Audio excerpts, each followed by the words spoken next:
حدا يشوف لنا الكلب بعده نايم؟ على مود الكلب نايم، يقول لك والله الكلب نايم.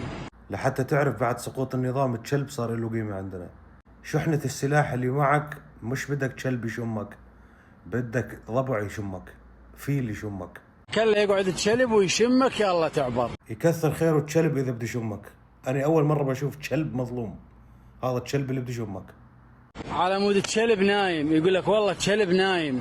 طبعا لازم يقوم الكلب يتفاهم معك لأنك شايل سلاح، فيعني نفس اللغة أنت وياه، حتى بجوز هو أحسن منك لأنه هو بيشتغل بشكل قانوني.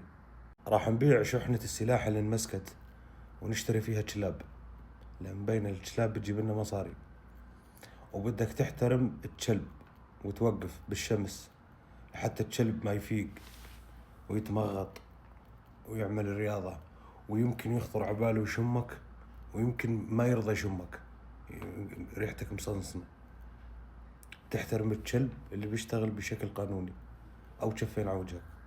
كوم زلم مشوربه. هو هذا الكلب اختصاصه زلم ومشوربة، يظل أول ما ببلش بمفرق شواربك بيظل يشمشمك من فوق من تحت، من عند سلاحك، من عند ملاحك، من عند تهريباتك، من هون لهون من هون لهون، لحتى ينكش لك طيران الدرون والسيارة اللي مليانة سلاح.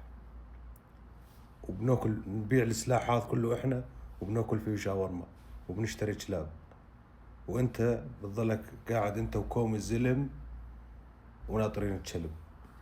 المرة الجاية راح يطلع لكم كلب الصبح بروح بيشتري اغراض وبرجع، بدك تستناه لحتى يروح يجيب اغراضه ويرجع.